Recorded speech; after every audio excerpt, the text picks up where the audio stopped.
Maraming salamat, Panginoon, para sa taong 2025. Ako po si Father Fiel Pareha at ito po ang ating segment, ang Daily Devotion, na kung saan tayo po ay magdarasal, magbabasa at magninilay kasama ng salita ng Diyos sa buong taon. Manalangin tayo. Sa ngalan ng Ama, ng Anak at ng Espiritu Santo. Amen. Halina, banal na Espiritu, liwanagan mo ang aming puso at isip, nang maunawaan at may sa buhay namin ng iyong salita. Amen. Our Bible passage for today is from the Gospel of St. John, chapter 1, verses 1 to 18, and I read it for you. In the beginning was the Word, and the Word was with God, and the Word was God. He was in the beginning with God. All things came into being through Him, and without Him, not one thing came into being. What was come into being in Him was life, and the life was the light of all people.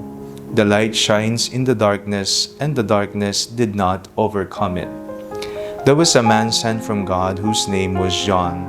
He came as a witness to testify to the light, so that all might believe through him. He himself was not the light, but he came to testify to the light. The true light, which enlightens everyone, was coming into the world. He was in the world, and the world came into being through him. Yet the world did not know him. He came to what was his own, and his own people did not accept him. But to all who received him, who believed in his name, he gave power to become children of God, who were born not of blood, or of the will of the flesh, or of the will of man, but of God.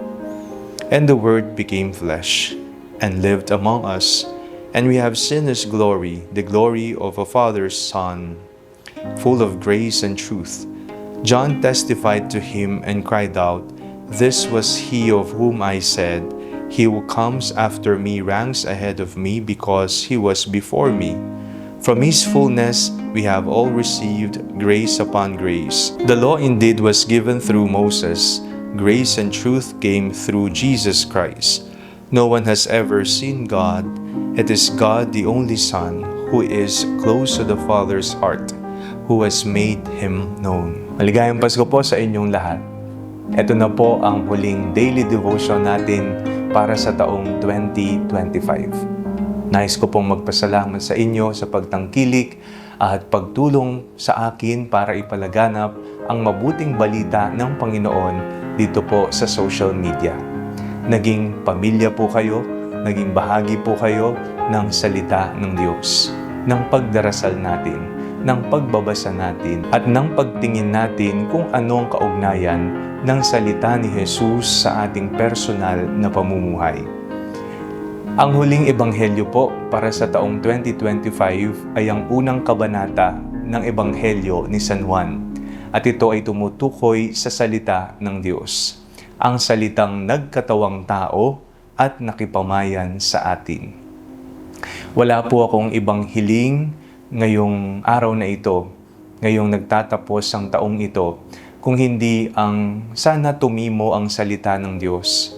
Sana nanuot ang mensahe ni Jesus sa inyong mga buhay, sa inyong mga puso, upang sa paparating na bagong taon, 2026, maisabuhay natin kung ano ang ating natutunan at napagnilayan sa salita ng Diyos. Sabi sa Ebanghelyo, "And dwelt among us." Nakipamayan sa atin, nakasama natin. Nawa hindi magtatapos dito sa ating pakikinig, sa inyong pagre-react, sa inyong pagko-comment sa social media, sa inyong pag-share sa ating mga pagpapahayag. Bagkus, kahit offline sana, kahit hindi nyo hawak ang inyong mga cellphone, ay patuloy po kayong magdasal.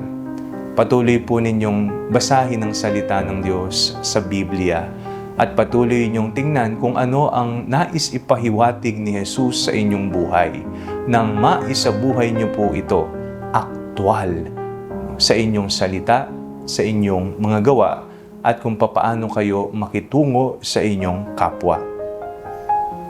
Nawa ang salita ng Diyos ang inyong patuloy na maging liwanag sa inyong pamumuhay. Amen.